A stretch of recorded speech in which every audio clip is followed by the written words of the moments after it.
कूड़े पर राजनीति हो रही है, लेकिन आम आदमी पार्टी और बीजेपी के नेता अब कूड़ा साफ करने दिल्ली की सड़कों पर उतरे हैं। क्या ये नौटंकी है या राजनीति है या वाकई सफाई करना चाहते हैं? रामकृपाल जी और राघव चड्ढा पहले से हमारे साथ हैं। ओनिका मल्होत्रा जी हमारे साथ जुड़ चुकी हैं। हमारे साथ श्रीकांत शर्मा जी जुड़ चुके हैं। श्रीकांत जी, ये जो दिल्ली में एमसीडी कर्मचारियों की हड़ताल थी वो तो पिछले 10-11 दिन से चल रही थी। कूड़ा लगातार इकट्ठा हो रहा था, लोगों को परेशानी हो रही थी, बीमारी फैलने का डर पैदा हो रहा था, लोग कूड़े की वजह से गिर रहे थे मोटरसाइकिल और स्कूटर से। आज आपके नेता क्यों कूड़ा साफ करने उतरे? जब जरूरत नहीं, आप एमसीडी के कर्मचारी आ चुके हैं, जब वो नहीं थे तब कूड़ा आपने साफ क्यों नहीं किया? देखिए, मैं आज तक के माध्यम से बहुत विनम्रता से अरविंद केजरीवाल साहब को एक आग्रह करूंगा, विनती भी करूंगा कि केजरीवाल साहब, राजनीतिक लड़ाई बहुत लंबे समय से लोग लड़ते रहे हैं, लेकिन अपनी राजनीतिक लड़ाई अपने अहंकार के लिए आप दिल्ली की जनता की बलि मत चढ़ाओ, उसके लिए असुविधा मत पैदा करो।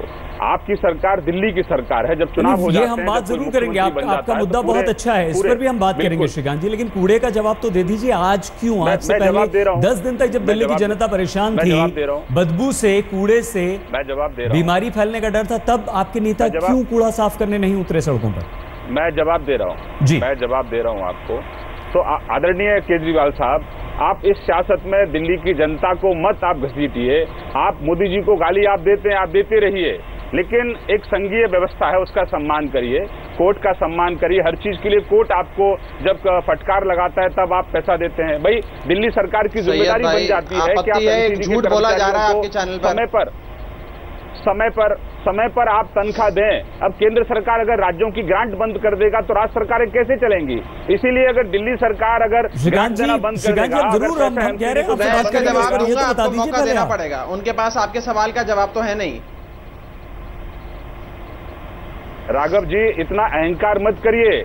मैं उस पॉलिटिकल पार्टी का हूं जिसके पास 1000 से ज्यादा विधायक हैं। मेरी सर, अब हमारा जवाब सुन लीजिए। 67 पे इतना अहंकार है। जवाब सुन लीजिए, मैं आपको बता रहा हूं। आप 1000 ना गिनवाइए, आप हमारा छोटा सा जवाब सुन लीजिए। आपको ये जानना चाहिए, यदि आपके इतने विधायक हैं, दिल्ली की जनता को, यदि आपके इतने विधायक हैं, आपके इतने सांसद हैं, आपको ये बात पता होनी चाहिए कि केंद्र सरकार दिल्ली सरकार को पैसा नहीं देती है। जैसे आप अन्य राज्यों को पैसा देते हैं, हमें कोई पैसा नहीं देते। हमारा जितना बजट है हम स्वयं कमाते हैं इनडायरेक्ट टैक्स कलेक्शन करके। तो कृपया करके ये जो आप संघीय ढांचे का लेक्चर दे रहे हैं, ये आदरणीय उपराज्यपाल को दीजिए। उनको समझने की आवश्यकता है कि संघीय ढांचा क्या होता है और कैसे संघीय ढांचे को चलाया जाता है। जहां तक आप एमसीडी की बात कर रहे हैं सर, कभी तो जिम्मेदारी भी लीजिए, जिम्मेदारी भी लीजिए कि ओनिका जी ये बताइए कि राहुल गांधी एमसीडी कर्मचारियों के बीच चले जाते हैं और उनसे कहते हैं कि आप अपनी शक्ति दिखाइए, तब आपको तनख्वाह मिलेगी, पैसा मिलेगा। और दूसरी बात ये, क्या शक्ति दिखाने के बहाने वो भड़का रहे थे और क्यों भड़का रहे थे? और दूसरी बात ये कि बीजेपी और आम आदमी पार्टी के नेता तो सफाई कर रहे हैं, आपको नहीं लगता कि आपको भी आना चाहिए था? आपको भी कुछ थोड़ा सा इस राजनीति में, इस कूड़ा राजनीति में शामिल हो जाना चाहिए था? देखिए, दोनों पार्टियों ने इतना कूड़ा कर दिया है पॉलिटिक्स का कि शायद चरम सीमा भी पार कर चुके हैं ये। अभी आपने चंद एक मिनट में देखा कि कैसे सत्ता की लड़ाई में आपस में लड़ रहे हैं। आपने ठीक कहा कि बीमारी का डर नहीं था इनको कि बीमारियां फैलेंगी। कंजस्टेड एरिया है जहां पर ये चीज़ें ईस्ट दिल्ली में जो फैली हुई थी, आप निकल नहीं पा रहे थे उस एरिया से, उसके बावजूद उसकी फिक्र नहीं थी। कारण MCD controlled by BJP, Delhi state आप आदमी पार्टी, तो बीजेपी इनडायरेक्ट एमसीडी को रूल कर रही है। आम आदमी चाह रही थी किस तरह से गंदगी और फैले, जाके ये अपनी राजनीति और चमका लें। दोनों सत्ता के नशे में चूर हैं सर। एक कह रहे 67 सीट, एक कह रहे मेरे पास 1000 से ऊपर विधायक है, न जाने क्या कह रहे हैं। तो crux of the whole thing is कि इनको बेसिक चीजें नहीं दिख रही, आंखों में पट्टी बन चुकी है, इनको पूरा क्या दिखेगा सर? जवाब देना चाहिए। और ना ही इनको वो एक्सपीरियंस है कि किस ढंग से वो करेंगे। मैं एक सवाल कांग्रेस तो कहेंगे कि उनको, मैं एक सवाल इनसे पूछना चाहता हूँ। ओनिका जी, रामकृपाल जी आपसे कुछ पूछना चाह रहे हैं, प्लीज। मैं उनका जिससे एक सवाल पूछना चाहता हूँ कि ये एमसीडी का जब बंटवारा हुआ था, शीला दीक्षित जी ने जब किया था, तो क्या उनको नहीं पता था कि खजूरी खास की इनकम और हौज खास की इनकम दोनों में फ़र्क रहेगा? ईस्ट दिल्ली को जो आमदनी होगी वो साउथ दिल्ली से हमेशा कम होगी। ये बीमारी तो आपकी पैदा की हुई थी। और बता दूं, आज साउथ एमसीडी ने 500 करोड़ रुपए की एफडी है उसके पास, और ईस्ट वाले के पास तनख्वाह देने का पैसा नहीं है। यह बीमारी ये जानबूझ करके शीला दीक्षित ने उस समय बदला लेने की भावना से खुद के कांग्रेस के कुछ नेताओं के खिलाफ बदला लेने के लिए और बीजेपी का वर्चस्व तोड़ने के लिए कहीं आने जाए। शीला दीक्षित जी ने यह राजनीति रची थी जिसका परिणाम आज ये दोनों पार्टियां भोग रही हैं। लेकिन ये दोनों पार्टियां उस बीमारी से लड़ने के बजाय, उसका इलाज करने के बजाय, ये बीमारी को भी वोट पॉलिटिक्स में बदल रही हैं। आप मुझे बताइए कि किस बेसिस पर आप ईस्ट दिल्ली का और साउथ दिल्ली का इनकम जब बराबर नहीं है तो खर्च बराबर कैसे होगा? क्योंकि सफाई कर्मचारी चाहे हौज खास का हो या खजूरी खास इलाके का हो, तनख्वाह तो बराबर होगी, तो व्यय तो बराबर होगा, इनकम नहीं है। आप बताइए किसने बीज डाला था कांग्रेस की? आज जो कांग्रेस कह रही है कि राहुल जी आए थे, अरे ये किया था तो कांग्रेस का है सारा। एमसीडी का बंटवारा तो आपने कर दिया, लेकिन उसके आय और व्यय का नहीं। माफ कीजिएगा, सवाल तब भी उठा था कि जो डिस्पैरिटी होगी कैसे होगी। शीला दीक्षित ने कहा तब देखेंगे, और कांग्रेस ने कभी भी अपने रिजीम में उसको पैसा नहीं दिया। ये रिकॉर्ड पर है, चेक कर लीजिए प्लीज। बताइए अनिका। देखिए बजटिंग भी होती है तीनों विभागों की, जाहिर सी बात है इसमें डिफरेंस ऑफ इनकम आता है, लेकिन अगर ये एक्सपेरिमेंटल बेसिस में हुआ था। कांग्रेस की बात पूरी हो गई, आपका पूरा हो चुका है, अब आप छोड़ दीजिए। आप ये आपके सब दी हुए सब आप कैसे डिसाइड करेंगे आपका पूरा हो गया है? आप कैसे डिसाइड करेंगे? सुन लिया, आप कैसे डिसाइड करेंगे पूरा हो गया है? आपको तो समय शुरू होने से पहले खत्म हो गया। आप क्या बात कर रहे हैं? एक संयम रखिए प्लीज। आप दिल्ली की जनता के लिए रिस्पॉन्सिबल हैं। श्रीकांत जी जरा अनिका जी की बात सुन लीजिए। अनिका जी, आप रामकृपाल जी की बात का जवाब तो दीजिए। चलिए बोलिए। अच्छा है सैयद साहब, अच्छा है। ऐसे यही जो इनकी डायलॉगबाजी है ना, यही जनता देखना चाहती है। ये कितने निर्मोह है, ये इनको कोई फर्क नहीं पड़ रहा, पब्लिक परेशान है। आप बोलिए, मेरे सामने भी टीवी नहीं है, मेरे सामने भी टीवी नहीं है, लेकिन श्रीकांत जी कोई बात नहीं। अच्छा चलिए अनिका जी, श्रीकांत जी आप प्लीज एक बार श्रीकांत जी बात उन्हें पूरी कर लेने दीजिए। अनिका जी बताइए, क्या ये बीज, ये बंटवारा गलत था? क्या इस बंटवारे का परिणाम, नतीजा आज इस रूप में हमें नहीं भुगतना पड़ रहा है जो रामकृपाल जी पूछ रहे हैं आपसे? देखिए ऐसी बात नहीं है। जब ये अगर सेंटर में भी सत्ता बदली, दिल्ली में भी सत्ता बदली, अगर ये एक्सपेरिमेंटल बेसिस में सक्सेसफुल नहीं हो रहा था तो दोनों पार्टियां क्या इस पे काम नहीं कर सकती थी? क्या आज ये जागी हैं कि ये समस्या इनके पास आ रही है, डिफरेंस ऑफ इनकम आ रही है? आप ये मानते हैं कि हाँ ये ठीक नहीं है, ये बंटवारा ठीक नहीं है, शायद नुकसान उठाना पड़ रहा है, मानती हैं आप? नहीं, ऑप्शन और नहीं सैयद साहब, और ऑप्शन और अल्टरनेटिव बहुत हैं, करना चाहें तो। लेकिन जब आप चाहते हैं कि रिफ्ट बना रहे तो जाहिर सी बात है परेशान तो जनता ही होगी ना। ये नहीं है कि किसी चीज का अल्टरनेटिव नहीं, सोल्यूशन नहीं है, बट सोल्यूशन निकालने से निकला जाएगा।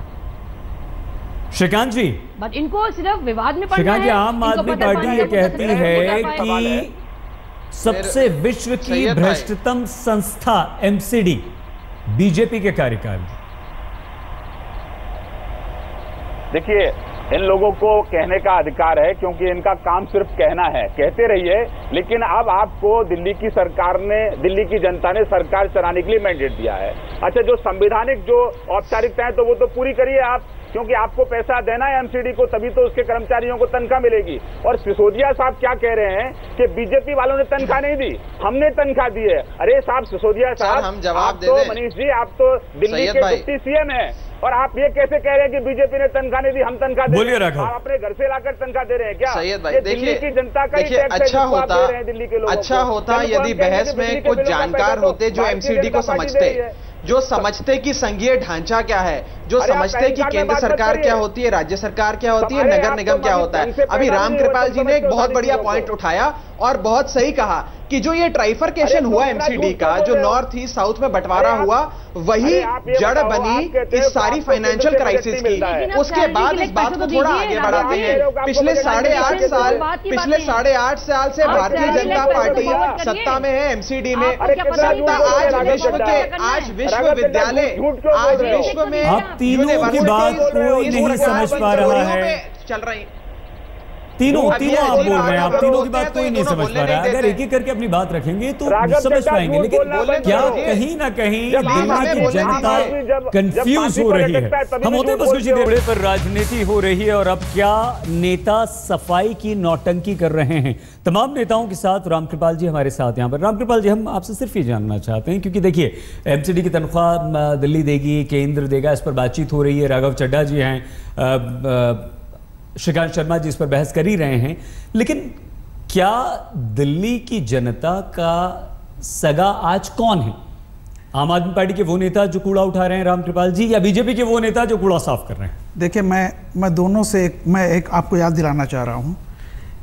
मोदी जी प्रधानमंत्री बनने के बाद बीजेपी ने तमाम ये नेता लोग झाड़ू लेकर के दिल्ली की सड़कों पर ही झाड़ू दिखा रहे थे जी। यानी वो जनता को आश्वासन दे रहे थे कि हम सफाई में, हम दिल्ली को साफ सुथरी सरकार देंगे, पूरे देश में सफाई करेंगे। आप पार्टी जब आई मैनिफेस्टो बना रही थी तो पेज नंबर 17 पे राघव जी से मेरी भी कई बात हो रही थी, पेज नंबर 17 पे लिखा हुआ है कि हम दिल्ली को स्वच्छ साफ सुथरी बनाएंगे। ये जब वो लिख रहे थे तब भी एमसीडी की स्ट्रक्चर यही थी, आज भी यही है। मेरा ये कहना है कि दोनों जनता से दोनों पार्टियों ने सिर्फ कागजी वादे नहीं किए थे, हकीकत में वादे किए थे। लेकिन पिछले 10 दिनों से किसी पार्टी ने, किसी नेता ने कूड़ा उठाने की जहमत तब तक नहीं की जब हड़ताल चल रही थी, जब कूड़ा वाकई उठना चाहिए था। जब कोर्ट ने कह दिया हड़ताल खत्म हो गई कल, उसके बाद जब ये पता चल गया कि कूड़ा अब उठ जाएगा, और एमसीडी ने कह दिया कि हम 24 घंटे में हटा भी देंगे, सब साफ कर देंगे। तो सुबह सुबह ये नेता जा करके इस तरह टोपी लगा के खड़े थे, ये जनता के घावों पर नमक छिड़कने जैसा था। आज की इस फोटो अपॉर्चुनिटी से किसी को खुशी नहीं हुई होगी, आप पता कर लीजिए, पूछ लीजिए। पहले राघव जी, फिर श्रीकांत जी।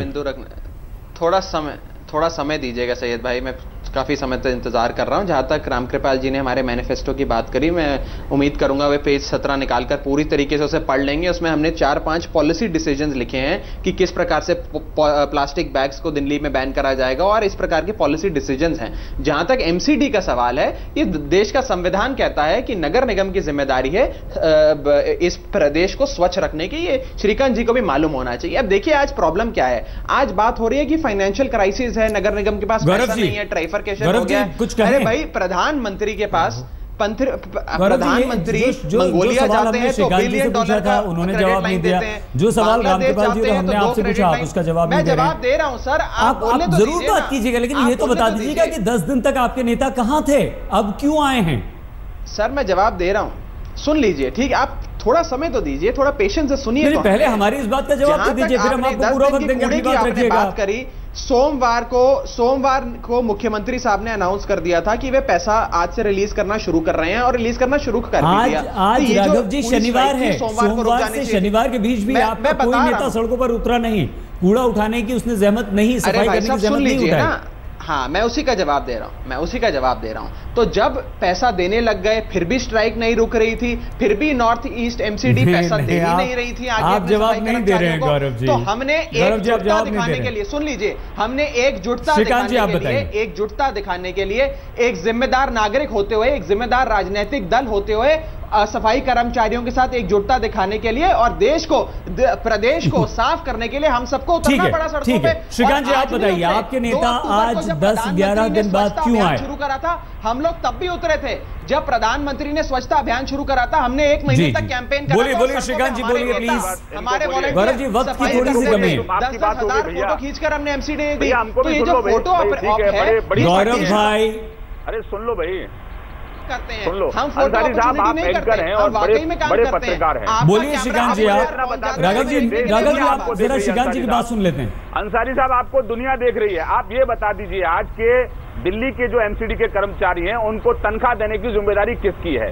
दिल्ली सरकार की है, केंद्र सरकार की है? जो पैसा अभी रिलीज हुआ है, अगर वो हड़ताल से पहले रिलीज हो जाता भारतीय जनता पार्टी की एमसीडी की पैसा दे देते तो आज हड़ताल, आज ये हालात नहीं होते। आप एक तरफ तो घर के ऊपर स्वच्छता अभियान में 500 करोड़ मिलना है, आपके लिए सरकार बेसिक परफॉर्मेंस ग्रांट में 600 करोड़ रुपए केंद्र सरकार ने देना है।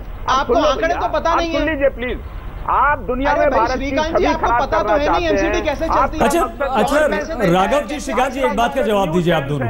आप न्यूज दिल्ली की जनता, ये दिल्ली की जनता बेचारी ये तय करे, ये सोचे, इस मुद्दे में उलझे कि एमसीडी कर्मचारियों की तनख्वाह दिल्ली सरकार देती है, केंद्र सरकार देती है, कैसे आती है, कहां से आती है, कैसे उसका इंतजाम होता है, या वो बेचारा ये सोचे कि मेरे घर के सामने जो कूड़ा का ढेर लगा हुआ है वो कैसे साफ हो। बहुत धन्यवाद राघव जी आपका, श्रीकांत जी और निका जी, रामकृपाल जी, बहुत धन्यवाद। हम होते हैं बस कुछ। हमने एक सवाल यहां पर पूछा था कि क्या दिल्ली में कूड़े के ढेर पर शर्मनाक सियासत हो रही है, और देखिए आप यहां दर्शकों ने जो राय दी है 92% कहते हैं हाँ, सिर्फ 8% को लगता है नहीं।